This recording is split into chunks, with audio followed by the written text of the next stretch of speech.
Hello, everyone. Welcome back to the channel. Zachary Dickinson here on a wonderful Friday evening. I hope it's a wonderful Saturday afternoon, evening when this video comes out, as I am recording this just after finishing editing and getting the Friday TV show, anime, movie, deep dive, Project Hail Mary out and ready for viewing.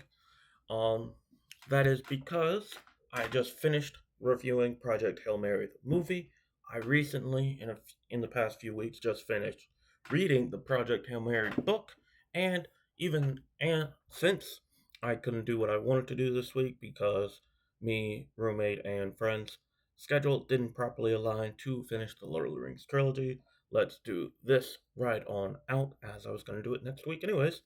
So this is Project Hail Mary, the movie starring Ryan Gosling, where the book was written by Andy Weir, famous author who also wrote The Martian, Project Hail Mary, the book versus Project Hail Mary movie.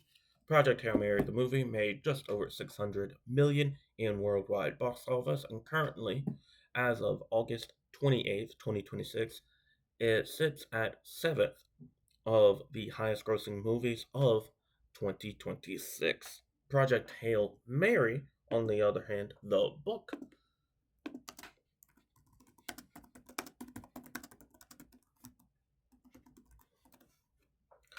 stood in the bestsellers list for 59 total weeks, debuting in May of 2021 at number 3. And Ryan Gosling, I believe, was the one that pioneered towards this being a movie adaptation. It is like The Martian, a sci-fi lost from home journey towards potentially getting home or saving the world. Um, sh- um, Showing a few different things similar to The Martian, which I have not seen or read yet, which will be another book review, movie review, and movie book comparison video within the next year or so. As you have seen, if you watched yesterday's video, if you haven't watched yesterday's video, pause this video right now and go ahead and go watch Friday's video, then come right back. That or just be spoiled on both movie and book and telling you of some of the differences as well. So if you watch the movie before the book, you're definitely going to be thinking of various different scenes and comparing it all while reading it. I would say in my opinion, the movie is better, just because I feel like the movie fixed all the small pacing issues and expanded on stuff, and also the visual effects were just downright amazing. Um, However, I do feel like the book, um, the book as you get towards the end, it feels like the end is like the last 10 to 15 minutes of the movie. Whereas in the book, it's the last like 70 pages. And so I feel like the movie could have done better at expanding on that even just a little bit more. I wouldn't mind the movie being just a little bit longer, as it was only about 2.5 hours. It could be three, but I get it for overall cost cutting ways and stuff like that. The book cover art for this specific book, for this specific edition of the book, reminds me immediately, and I think it's pretty much because of that, of Adrian. And in the movie, this specific shot is more of like a greenish shot, really, as he's kind of falling, but he's gonna get caught by the Hail Mary um, pulley system or grappling system right here. And this is just as they're trying to get to Meba and study astrophage to finally save both of their planets. I also got this before the movie officially came out. I wanted to read it before the movie came out, but I was still reading Lord of the Rings at the time. So this is also the edition that says soon to be a a major motion picture starring Ryan Gosling.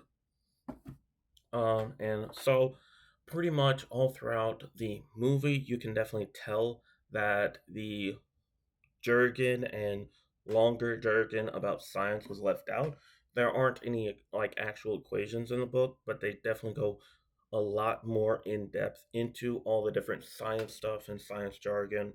They expand on a few different things. It seems like Adrian is expanded further in the movie and isn't as much in the book. Um, the book gives a little bit more nuance and stuff towards as Ryland Grace is the going from suddenly being put on the team to being on the mission state and stuff like that, and how the captain or pilot or whatever would disagree, but they'll iron that out later. And pretty much my and it pretty much seems as though that he was put in and comatose, and then whenever he wakes up in the beginning of the film is whenever he's awoken up for the first time with amnesia, by the way, where he's woken up for the first time, it seems, on the Hail Mary as the ship is going. Because we also, whether it's deliberate or not, we don't see any memories of him on the Hail Mary. So this may have been strong enough of a dosage to where he never woke up on the Hail Mary at all. That's just my thoughts and slight theory, really. Um, and so that's very much a what I liked in the book instead of the movie, because the movie kind of um addressed it addressed how he was basically a coward, then quickly, I wouldn't say quickly, but they expanded on like the foot chase and like him not wanting to do it and stuff, but they didn't give too much of an explanation or stuff like that. I feel like they kind of like brushed past that a little bit, and it would have been great to see that in the movie overall. Like I said in the movie review, Strat is a near perfect casting. I couldn't see anyone else playing the character. Um, in the movie, as like a break from something, it seems like they all like are sitting and chilling at the bar, and we see this about 2 to 3 times in the movie, whereas I'm pretty sure we only see this about once in the book. Um, and so I would have liked that livelier kind of scene in the book. Also, in the movie, it seems like we have a good bit of flashbacks, but the book has less. By less, I mean we have flashbacks when we need a certain memory to happen, or whenever we need a certain story bit or plot point or memory chunk to be put back in. But outside of that, the movie expands on them more and has a few more in them than the book does. Like the bar scene and all of them hanging out and chilling because the end of the world is coming soon. That they have a small scene and then a big scene of it, both in the movie, and I think they only have one in the book. We have a few different scenes expanded on, as I don't think it's hinted on at all in the book. I mean, at all in the movie, or even said outright that the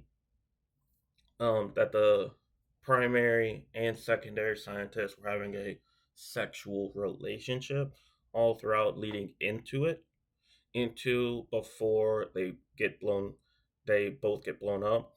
I did love how in the book we get explained much further about how they get blown up and a bit more of a breakdown on that than anything else. I don't think in the movie we were given that as much. I might need to rewatch the movie and do this video again in a few weeks or something like that.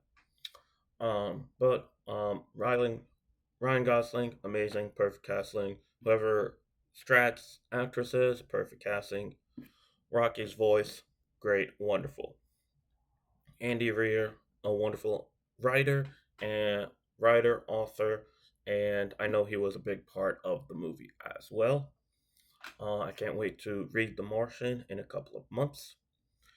Um, Adrian, yeah, reading the book, as I got to Adrian, I immediately was thinking about all the visual effects that went into that and how gorgeous it was.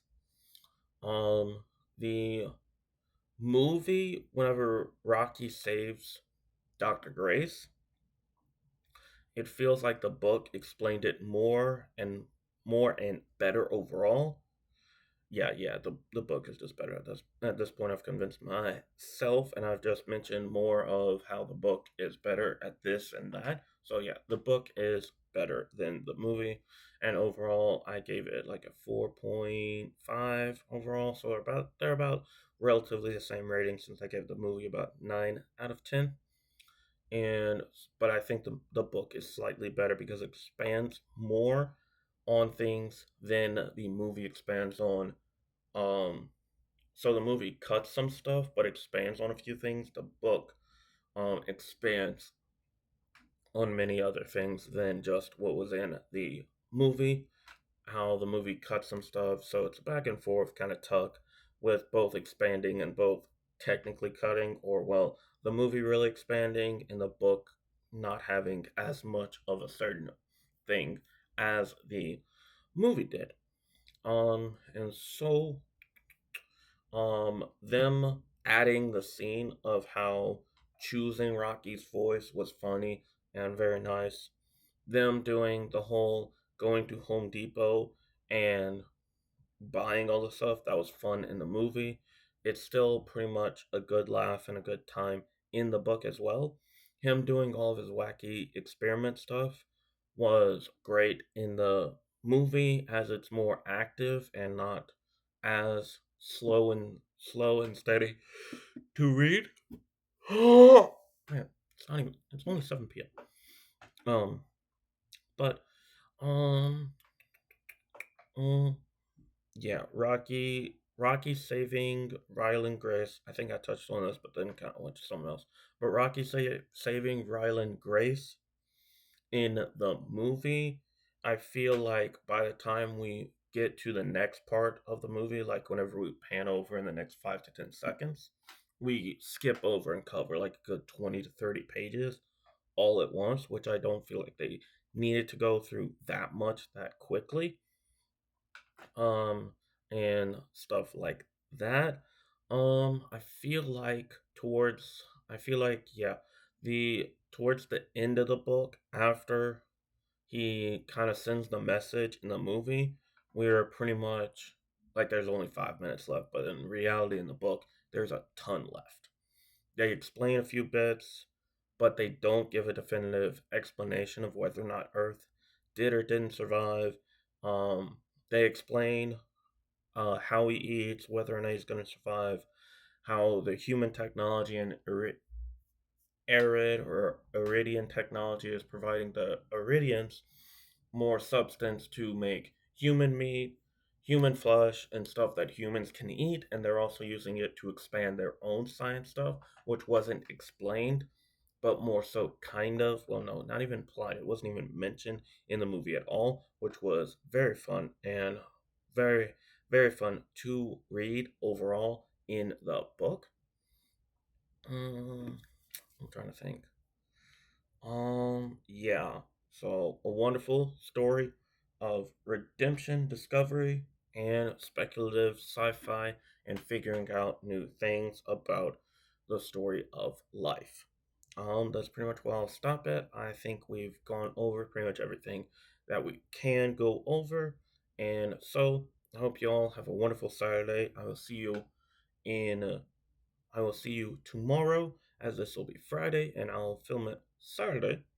I'll film the Sunday recap on Saturday, and but you'll be seeing me on tomorrow, being Saturday when this gets uploaded. So I thank you all for watching.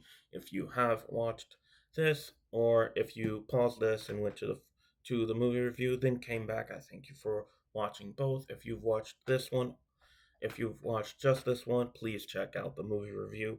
Um, it'll be linked down below, and it'll be put in at the end of the screen. And so, I thank you all for watching. Subscribe and hit that like button. It helps the channel out very, very much. And it just gets more attention towards the videos to help it get boosted up in the YouTube algorithm overall. So, I thank you all for watching. Have a wonderful weekend. I'll see you all Sunday, aka for y'all tomorrow, for another weekly recap. What have I read and watched, and how did I feel this overall week has been? I thank you. Goodbye, and God bless you all.